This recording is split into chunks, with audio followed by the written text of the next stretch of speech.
आज हम सूरत अल बकरा आयत नंबर 213 पढ़ रहे हैं। पारा सायाकुल है। बिस्मिल्लाहिर्रहमानिर्रहीम।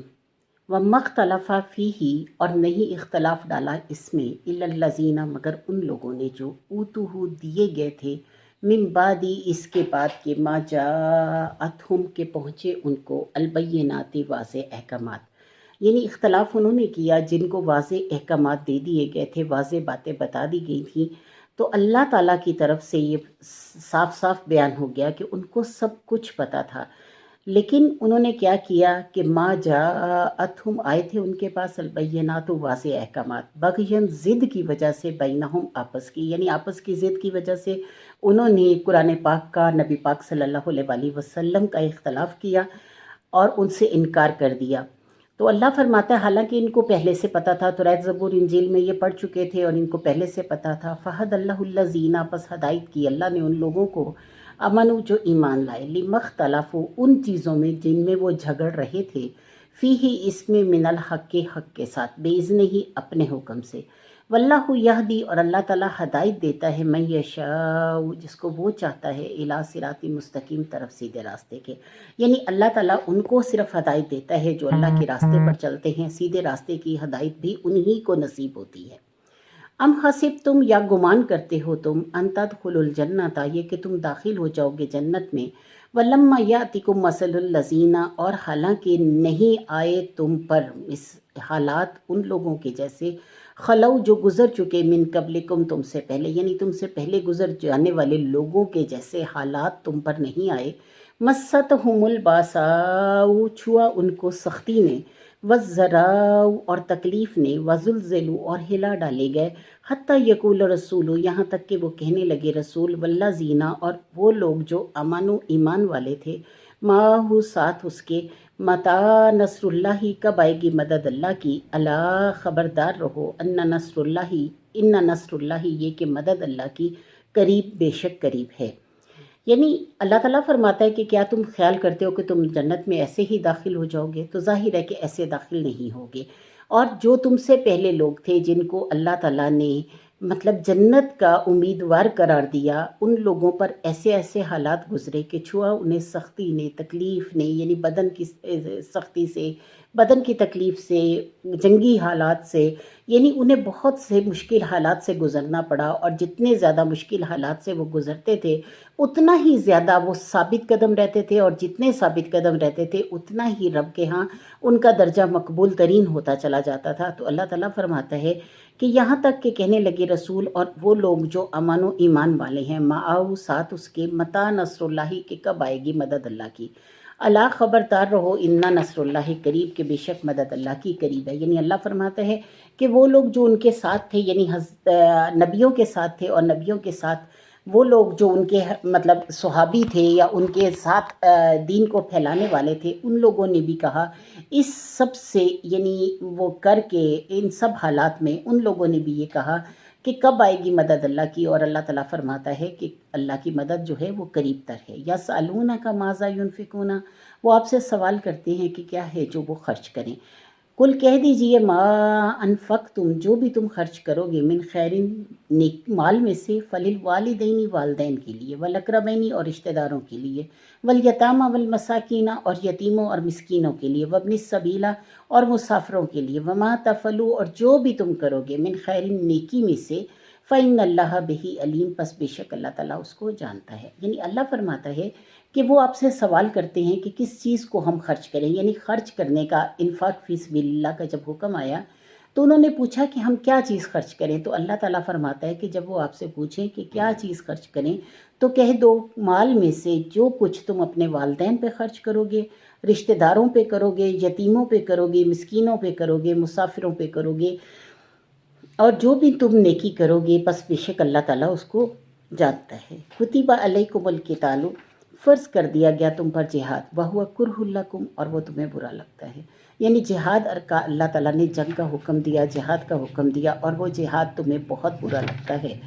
व असा, और एन मुमकिन है, अन तकरहू, ये कि तुम्हें बुरी लगे, शयन कोई चीज़, वह हुआ खैरुल लकुम, और वो तुम्हारे लिए बेहतर हो। यानी तुम समझते हो कि वो तुम्हारे लिए बहुत बुरा है, लेकिन अल्लाह जानता है कि वो जिहाद करना तुम्हारे लिए बहुत अच्छा है। यानी अल्लाह फरमाता है कि ऐन मुमकिन है कि तुम्हें कोई चीज़ बुरी लगे और वो तुम्हारे हक़ में बहुत बेहतर हो, यानी अल्लाह ताला ने तुम्हारे हक़ में बहुत बेहतर कर दी हो। व असा, और ऐन मुमकिन है, अन तुहिब्बू, ये कि भली लगे, मोहब्बत करो तुम, शयन किसी चीज़ से, वह हुआ शर्रुल लकुम, और वो बुरी हो तुम्हारे लिए। वल्लाहु यालमु व अंतुम ला तालमून, और अल्लाह जानता है और तुम नहीं जानते, यानी तुम्हें इस चीज़ का अंदाज़ा नहीं है, लेकिन रब ताला जानता है कि क्या चीज़ तुम्हारे हक़ में बेहतर है और क्या तुम्हारे हक़ में बुरा है।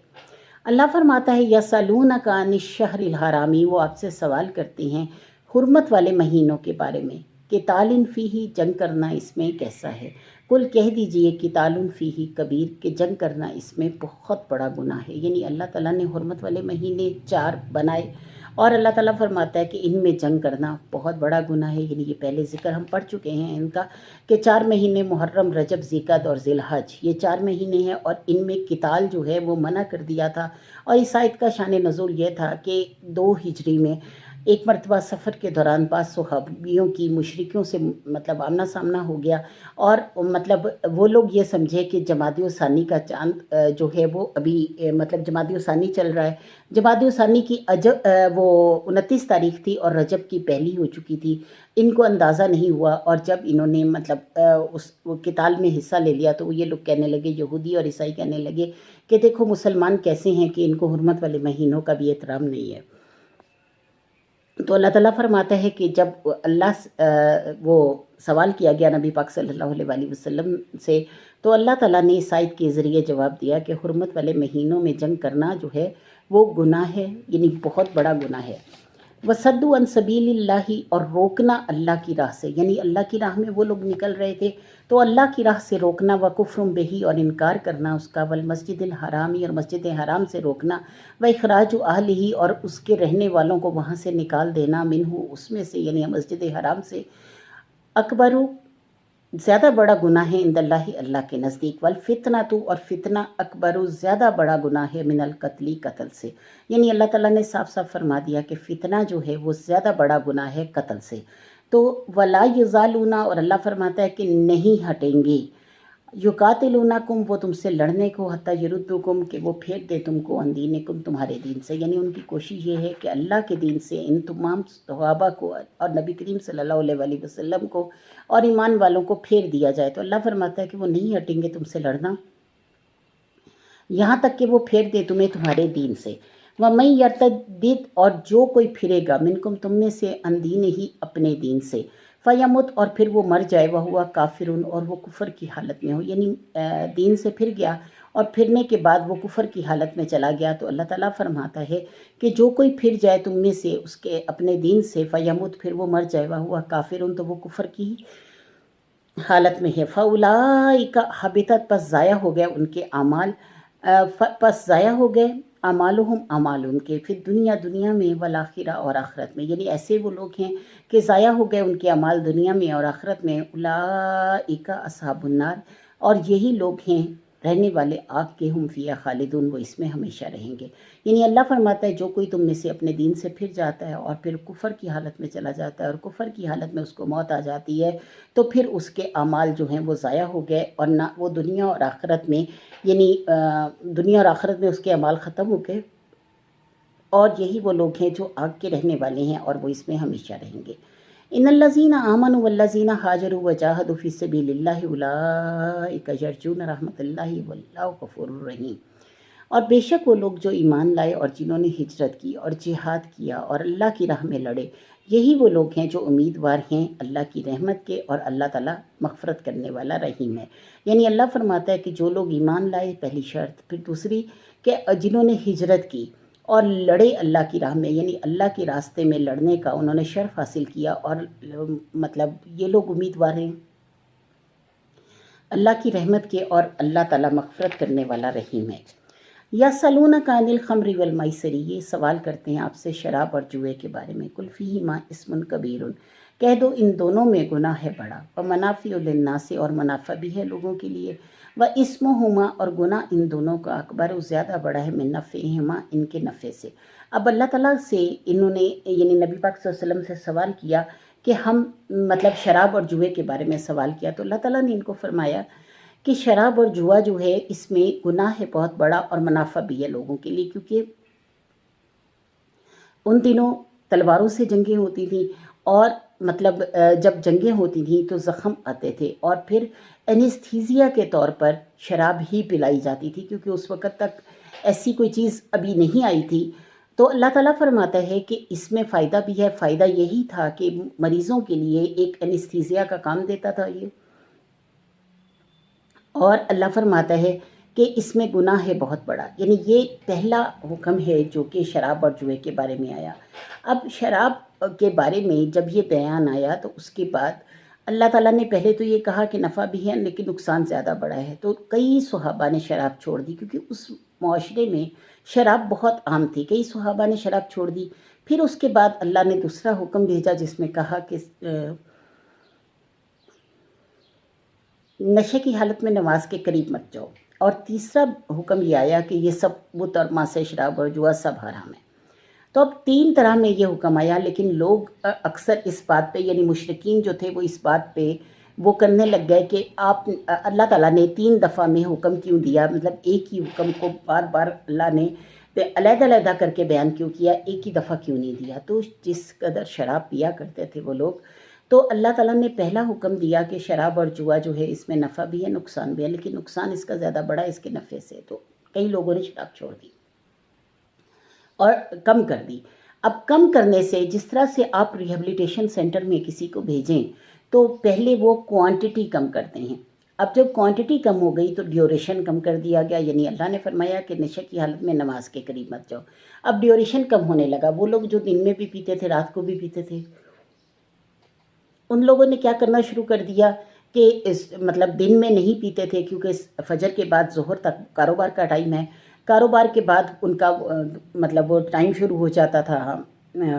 ظہر کا، پھر عصر کا، پھر مغرب کا، پھر عشاء کا، لگاتار نمازیں آ رہی ہوتی تھیں، تو ظاہر ہے کہ یہ لوگ وہ کر دیتے تھے، اور پھر اس کے بعد رات آتی تھی تو رات کو اگر یہ پی لیتے تھے تو صبح مطلب فجر کی نماز جو ہے جماعت کے ساتھ ان کی خراب ہو جاتی تھی۔ تو پھر آہستہ آہستہ انہوں نے ڈیوریشن کم کرنا شروع کر دیا، کبھی پی لی کبھی نہیں پی۔ اب وہ جو پہلی شرط تھی وہ پہلے حکم کے ساتھ ختم ہوئی، یعنی کوانٹٹی کم ہوئی۔ دوسری شرط دوسرے مطلب جو دوسری ضرورت تھی ان کے جسموں کی وہ دوسرے حکم کے ساتھ منسوخ ہوئی، یعنی ڈیوریشن کم کر دیا گیا۔ اب تیسرے حکم کے ساتھ جب کہا کہ بالکل حرام ہے تو ان لوگوں کو وہ تکلیف نہیں ہوئی، یعنی ایمان کے اس میں انہوں نے وہ جلدی مطلب اس کو ایکسیپٹ کر لیا اور جلدی اس کو چھوڑنے کا وہ کر لیا، اور اللہ تعالیٰ نے انہیں جسمانی طور پر کمزور نہیں ہونے دیا۔ تو اس لیے اللہ تعالیٰ نے اس حکم کو تین صورتوں میں رکھا، تین بار میں رکھا۔ وَيَسْأَلُونَكَ مَاذَا يُنْفِقُونَ، اور وہ آپ سے سوال کرتے ہیں کہ کیا ہے جو خرچ کریں، کُلِ الْعَفْوِ، کہہ دو جو ضرورت سے زیادہ ہے، یعنی جو اپنے خرچ سے بچے، پہلے اپنا خرچ رکھو پھر اس کے بعد اس کو خرچ کرنے کا سوچو۔ تو اللہ تعالیٰ فرماتا ہے کہ وہ آپ سے سوال کرتے ہیں کیا ہے جو خرچ کرے، تو کہہ دو جو ضرورت سے زیادہ ہے۔ کذالک یبین اللہ، اسی طرح بیان کرتا ہے اللہ لکم الآیات، تمہارے لیے آیات، لعلکم تتفکرون، تاکہ تم غور و فکر کرو، فی الدنیا والآخرہ، دنیا اور آخرت میں۔ وَيَسْأَلُونَكَ عَنِ الْيَتَامَىٰ، اور وہ آپ سے سوال کرتے ہیں یتیموں کے بارے میں، قُلْ إِصْلَاحٌ لَهُمْ خَيْرٌ، کہہ دو سنوارنا ان کے آپ کے لیے بہتر ہے، یعنی ان کا کام سنوارنا آپ کے لیے بہتر ہے، ان کے لیے بہتر ہے۔ وَإِن تُخَالِطُوهُمْ، اور اگر تم خرچ میں لا لو ان کا، فَإِخْوَانُكُمْ، تو وہ بھائی ہیں تمہارے، وَاللَّهُ يَعْلَمُ الْمُفْسِدُ، اور اللہ تعالیٰ جانتا ہے فساد کرنے والوں کو، من المصلح، اور اصلاح کرنے والوں کو، وَلَوْ شَاءَ اللَّهُ، اور اگر چاہتا اللہ لَعَنَتَكُمْ، البتہ مشقت ڈال دیتا تم پر، ان اللہ عزیز حکیم، بے شک اللہ زبردست حکمت والا۔ یعنی اللہ فرماتا ہے کہ یتیم کے بارے میں وہ آپ سے سوال کرتے ہیں، تو یتیموں کے بارے میں ان سے کہہ دو کہ اگر تم ان کا خرچ ملا لو تو وہ تمہارے بھائی ہیں، یعنی اگر کوئی ایسا ہے جس کے پاس اتنا پیسہ نہیں ہے، جس کے پاس جاب نہیں ہے، کاروبار نہیں ہے، اور اگر کسی یتیم کو وہ اپنے گھر رکھنا اس کو پڑ جاتا ہے، اور اس کا کوئی کاروبار ہے، تو وہ اس کاروبار کو سنبھالے اور اپنے لیے ایک تنخواہ مقرر کر لے۔ اب اگر وہ اس کے کاروبار کو سنبھالتا رہے گا، جتنا بھی پیسہ اس کے پروفٹ کا آتا ہے وہ اسی کے مطلب اکاؤنٹ میں ڈالتا رہے، اسی کے نام کا اکاؤنٹ کھلوا لے یا اسی کی ہی مطلب اس میں میراث میں جاتا رہے گا، اس سے اگر وہ کوئی چیز خریدتا ہے تو بھی اسی کی میراث ہوگی، اگر وہ اس سے کوئی اور کام شروع کرتا ہے تو بھی اسی کی میراث ہوگی، اور مطلب اپنی ایک تنخواہ مقرر کر کے اس کے کاروبار کو بڑھاتا رہے۔ اب جب یہ ہو کہ وہ بڑا ہو جائے تو وہ مطلب اس کو کاروبار اس کے حوالے کر دے، جب آپ نے نیک نیتی سے سب کچھ کیا ہوگا تو اگلا بھی نیک نیتی سے آپ کے ساتھ چلے گا، آپ کو کبھی بھی وہ مطلب وہ خراب نہیں ہونے دے گا، اور اگر وہ کرتا بھی ہے یعنی انسانی رویے ہیں ہو جاتا ہے، اور اگر وہ ایسا کچھ کرتا بھی ہے تو اللہ کی طرف سے اس کو آپ کو اجر جو ہے وہ پورا کا پورا دیا جائے گا، اگر اس کی طرف سے کوئی ایسی زیادتی ہو بھی جاتی ہے تو اللہ تعالیٰ پورا اجر دینے والا ہے۔ اللہ آپ کا خود مطلب اسباب آپ کے لیے پیدا کرے گا، خود آپ کے لیے کافی ہو جائے گا، اس لیے کہ اللہ کہتا ہے کہ میں جانتا ہوں کون فساد کرنے والا ہے اور کون اصلاح کرنے والا ہے۔ تو اللہ چاہتا اگر تو ایک ہی مشقت ڈال دیتا، یعنی وہ کہہ دیتا کہ یہ تم اس سے کاروبار نہیں کر سکتے، صرف تم نے یتیم کو پالنا ہے اور اس کی ساری ضرورتیں پوری کرنی ہیں، تو اللہ تعالیٰ نے یہ تمہارے لیے ایک آسانی دی ہے۔ ان اللہ عزیز الحکیم، بے شک اللہ تعالیٰ زبردست حکمت والا ہے۔ ولا تنکحوا المشرکات حتی یؤمنن، اور نہ نکاح کرو مشرک عورتوں سے یہاں تک کہ وہ ایمان لے آئیں، ولا امات مومنات خیر من مشرکات، اور البتہ لونڈی مومن بہتر ہے مشرک عورت سے، ولو عجبتکم، اگرچہ وہ تمہیں اچھی لگے، یعنی اگر کوئی مومن لونڈی مل جاتی ہے تو وہ زیادہ بہتر ہے اس عورت سے جو مشرک ہے۔ ظاہر ہے مشرک عورت سے شادی کرو گے تو جو تمہارے حالات ہوں گے، یعنی اولاد کے آنے والی اولاد کے جو حالات ہوں گے، کیونکہ بچے نے بہرحال ماں کی گود میں پرورش پانی ہے، تو جب ماں کی گود میں پرورش پائے گا اور ماں ہی مشرک ہے تو بچے کی تمہاری آنے والی نسل جو ہے وہ تمہارے لیے صدقہ جاریہ ثابت نہیں ہو سکتی، وہ تمہارے لیے گناہ جاریہ بن جائے گی۔ تو اللہ تعالیٰ فرماتا ہے کہ بہتر یہ ہے، یعنی اتنا بڑا زندگی کا فیصلہ کرتے ہوئے اس بات کو مد نظر رکھو کہ وہ مشرک عورت بہتر ہے یا مومن لونڈی بہتر ہے۔ ولا تنکحوا المشرکین حتی یؤمنوا ولا عبد مؤمن خیر من مشرک، اور نہ نکاح کرو مشرک مرد سے جب تک کہ وہ ایمان لے آئے، اور البتہ غلام مومن بہتر ہے مشرک مرد سے، ولو عجبکم، اگرچہ وہ تمہیں اچھا لگے۔ اولئک یدعون الی النار، یہی وہ لوگ ہیں جو بلاتے ہیں آگ کی طرف، واللہ یدعو الی الجنۃ، اور اللہ تعالیٰ بلاتا ہے تمہیں جنت کی طرف، والمغفرۃ، اور مغفرت کی طرف، باذنہ، اپنے حکم سے، ویبین، اور بیان کرتا ہے آیاتہ، نشانیاں اپنے للناس سے لوگوں کو، لعلہم یتذکرون، تاکہ وہ غور و فکر کریں۔ یعنی اللہ فرماتا ہے کہ اسی طرح جس طرح مشرک عورت سے نکاح نہیں کر سکتے اس طرح مشرک مرد سے نکاح نہیں کرو، اگر تم مشرک مرد سے نکاح کر لیتے ہو تو وہ تمہاری اولاد اور آنے والی نسل سب کو تباہ کر دے گا، ظاہر باپ ہے، اور جب تم اس کے نکاح میں ہو تو وہ کوشش یہ کرے گا کہ وہ اپنے مطابق چلائے تمہیں، اور وہ ظاہر ہے کہ یہ لوگ تو ویسے ہی اسلام کے خلاف ہیں، اگر وہ تمہیں اپنے طرف چلنے کی یعنی اپنے حساب سے چلنے کی کا حکم کر دیتا ہے تو تمہیں ایز اے بیوی تم اس کو روک نہیں سکتے، یعنی تم اس کے ساتھ ظاہر ہے تمہیں کہیں نہ کہیں مجبور ہونا پڑ جاتا ہے، تو تمہاری اولاد کا کیا بنے گا؟ وہی کہ صدقہ جاریہ جو ہے وہ گناہ جاریہ بن جائے گا۔ اللہ فرماتا ہے کہ البتہ غلام مومن جو ہے وہ زیادہ بہتر ہے مشرک مرد سے، اگرچہ وہ تمہیں اچھا لگے۔ یہی وہ لوگ ہیں بلاتے ہیں تمہیں آگ کی طرف، اور اللہ بلاتا ہے طرف جنت کے اور مغفرت کے اپنے حکم کے ساتھ، اور وہ بیان کرتا ہے اپنی نشانیاں لوگوں کے لیے تاکہ تم غور و فکر کرو، تاکہ وہ غور و فکر کریں۔ وآخر دعوانا الحمدللہ رب العالمین۔ آج ہم نے 221 آیت تک پڑھا ہے، انشاءاللہ تعالیٰ کل ہم اس سے آگے پڑھیں گے۔ سورۃ البقرہ اور پارہ سایہ کوئی۔